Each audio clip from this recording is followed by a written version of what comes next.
बिस्मिल्लाहिर्रहमानिर्रहीम। मेरा नाम डॉक्टर सैयद अली रफ़ीज़ादा है और मैं भावलपुर में कंसल्टेंट र्यूमेटोलॉजिस्ट हूँ। आज एक बहुत ही अहम बीमारी जो कि जिसमें मरीज़ बहुत लंबे अरसे तक उसको सहता रहता है और उसको नहीं पता चलता ये बीमारी क्या है।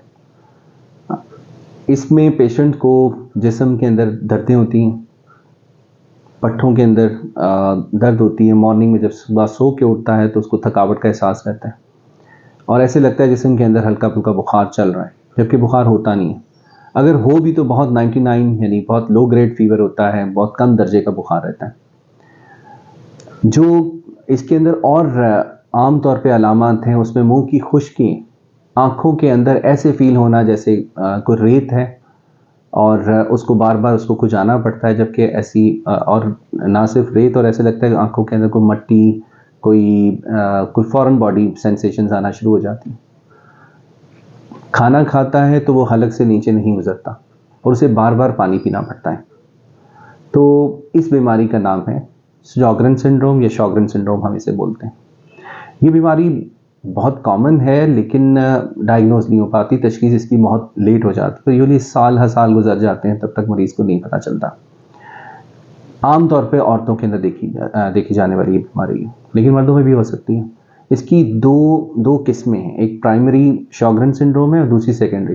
प्राइमरी sjogren सिंड्रोम वो बीमारी होती है जिसमें कोई अदर ऑटो इम्यून डिजीज़ नहीं होती, यानी कोई जैसे SLE हो गई, रूमेटॉइड आर्थराइटिस हो गया, इस तरह की बीमारी नहीं होती, बल्कि सिर्फ और सिर्फ मुंह की खुश्की, आँखों के अंदर रेत का महसूस होना, खारिश का होना, ये वाली अलामत होती हैं। इसको प्राइमरी sjogren सिंड्रोम कहते हैं। और एक होती है सेकेंडरी sjogren सिंड्रोम जो कि अदर ऑटो इम्यून डिजीज़ के साथ एसोसिएटेड होती हैं, यानी उसके अंदर SLE होगी, रूमेटॉइड आर्थराइटिस होगा या सिस्टेमिक स्क्लेरोसिस होगी। उसके पेशेंट के अंदर अगर ये मुंह की खुश्की और आँखों वाला मसला आ जाता है तो इसको हम सेकेंडरी sjogren सिंड्रोम कहते हैं। इसकी जो आम अलामत तो मैंने आपको बता दी, जो आम अलामत नहीं है लेकिन sjogren सिंड्रोम में होती हैं, वो है ILD, इंटरस्टिशियल लंग डिजीज़। और अगर ये किसी में हो तो ये बहुत ज़्यादा एग्रेसिव नेचर अख्तियार कर सकती है। दूसरा ये कि जल्द के ऊपर छोटे छोटे डॉट्स से बन जाना, रेड कलर के यानी सुर्ख रंग के, ख़ास तौर पे पाँव के ऊपर या बाजुओं के ऊपर, इसको वास्कुलेटिक रैशेस कहते हैं, यानी रैश का बन जाना। तो ILD हो जाना, रैश का बन जाना। इसी तरह से एक और कॉमन अलामत है इसके अंदर जिसे हम न्यूरोपैथी कहते हैं, हाथ या पाँव का सुन्न हो जाना, तो वो भी हो सकता है। तो sjogren सिंड्रोम में मुंह की खुश्की, आँखों की अंदर रड़क होना, खारिश होना या ऐसे महसूस होना कोई। इसके अलावा औरतों के अंदर अगर हम बात करें, उनके जो विजाइनल सिक्रीशंस है वो भी ड्राई हो जाती, तो हम बिस्तरी के दौरान उनको बहुत ज़्यादा पेन हो सकता है। तो ये मरीज़ जो है मुख्तलिफ डॉक्टरों के पास जाते रहते हैं। कभी डेंटिस्ट के पास जाते हैं क्योंकि दांतों की खराबी शुरू हो जाती है, मुंह की खुश्की की वजह से डेंटल कैरीज बनना शुरू हो जाते हैं, दांतों में कीड़ा लगना शुरू हो जाते हैं और दांत गिरना शुरू हो जाते हैं, तो वो डेंटिस्ट के पास जाते रहते हैं। इसी तरह आँखों वाले डॉक्टर के पास जाते रहते हैं। इसी तरह अगर वो गायनी की इन्वॉल्वमेंट होगी तो गायनी वाले डॉक्टर के पास जाते रहते हैं। और इस तरह करते करते कई साल गुजर जाते हैं और इनकी तशखीस नहीं हो पाती। चूँकि इस बीमारी को डायग्नोज यानी तशखीस करने वाले डॉक्टर्स र्यूमेटोलॉजिस्ट होते हैं, उन तक पहुँचते पहुँचते कई साल गुजर जाते हैं। इसकी तशखीस कैसे की जाए? तो पहले हमें हिस्ट्री लेकर उसका एग्जामिनेशन करना पड़ता है। उसके बाद हमें कुछ ख़ास किस्म के टेस्ट एडवाइस करने पड़ते हैं। कुछ कॉमन टेस्ट हैं जिसमें CBC है, यानी complete blood count with ESR, CRP quantitative. ये यूजुअली ESR CRP बढ़े हुए होते हैं। और इसके ख़ास किस्म के 2 टेस्ट हैं जिसको हम SSA और SSB एंटीबॉडीज़ कहते हैं। तो ये 2 एंटीबॉडीज़ पॉजिटिव होती हैं तकरीबन 60 से 70% लोगों के अंदर। एक ANA टेस्ट होता है, anti nuclear antibody test by IFA, immunofluorescence assay. इस टेक्निक के थ्रू हम ANA टेस्ट भी करा लेते हैं। तो ये तो हैं वो टेस्ट जो हो सकते हैं, जो कि जिसमें अभी तक हमें खून का टेस्ट देके, ये खून का सैंपल देके टेस्ट करवाने पड़ते हैं।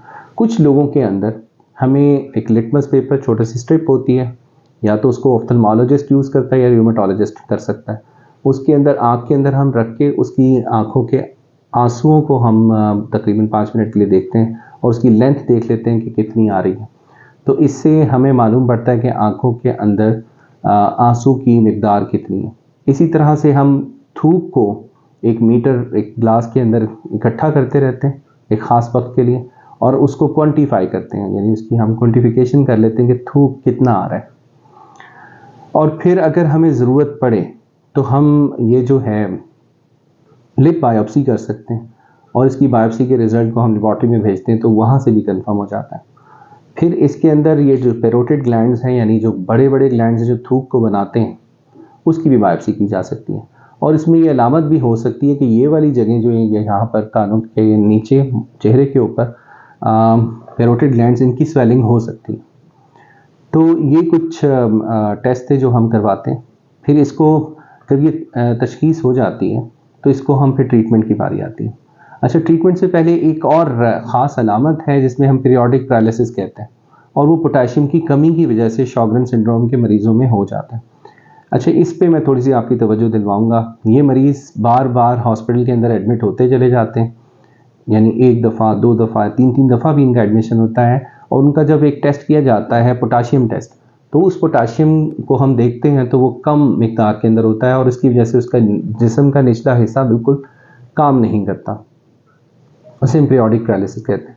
और जब ये पोटाशियम की मिकदार बहुत ही ज़्यादा कम हो जाती है तो उसको रेस्पिरेटरी पैरालिसिस भी हो जाता है, और उस पेशेंट को बाज़ औक़ात मैकेनिकल वेंटिलेशन यानी मसनूई सांस की ज़रूरत भी पड़ सकती है।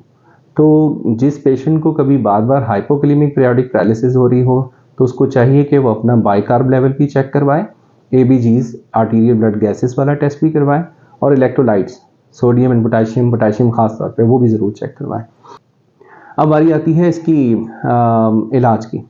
इलाज के अंदर जो कुछ ड्रग्स हैं, हमें थोड़ी डोज के अंदर स्टेरॉइड्स भी देने पड़ सकते हैं। अगर उसमें बाइकार्ब की कमी है तो बाइकार्ब भी देना पड़ता है, सोडा बाइकार्ब, और अगर पोटाशियम की कमी है तो पोटाशियम को भी हमें उसमें रिप्लेस करना पड़ता है। और पेशेंट को हम मना भी करते हैं कि बहुत ज़्यादा मीठा इस्तेमाल ना करें। और फिर ये है कि इनकी सिम्टोमेटिक ट्रीटमेंट होती है, उसमें हम थूक बनाने वाली दवाइयाँ हैं जिसमें पाइलोकार्पिन है वो दे सकते हैं, सेवेमिलिन है वो दे सकते हैं, और ये दवाइयाँ यूली पाकिस्तान में तो मुश्किल से मिलती हैं, लेकिन ये दी जा सकती हैं। इसी तरह आर्टिफिशियल टीयर्स होते हैं आँखों के अंदर, क्योंकि फॉरेन बॉडी सेंसेशंस आ रही है और वो फॉरेन बॉडी सेंसेशंस इसलिए आ रही होती है कि उसके आंसू सही तरह से बन नहीं रहे होते, तो हम उसके अंदर आँखों के ड्रॉप्स, उसको हम कहते हैं कि आप ये डालते रहें, ठीक है। और फिर जो ख़ास डीमार्ड्स हैं वो भी हम दी जा सकती हैं, हम दे सकते हैं इस बीमारी के अंदर, जिसमें हाइड्रोक्सीक्लोरोक्विन बहुत कॉमनली दी जाती है। और साथ के साथ अगर फेफड़ों की इन्वॉल्वमेंट है या वास्कुलाइटिस है तो माइकोफिनोलेट मॉर्फिटल दे सकते हैं, और कुछ बायोलॉजिक्स हैं, रिटुक्सीमैब है, और एक नई बायोलॉजिक आई है उसको भी हम इस्तेमाल करवा सकते हैं। वो उन केसेस के अंदर होती है जो कि रेजिस्टेंट होते हैं, यानी कि बहुत जो आम दवाइयों को रिस्पॉन्ड नहीं कर रहे होते, उन पेशेंट्स के अंदर हम बायोलॉजिक्स भी यूज़ कर सकते हैं।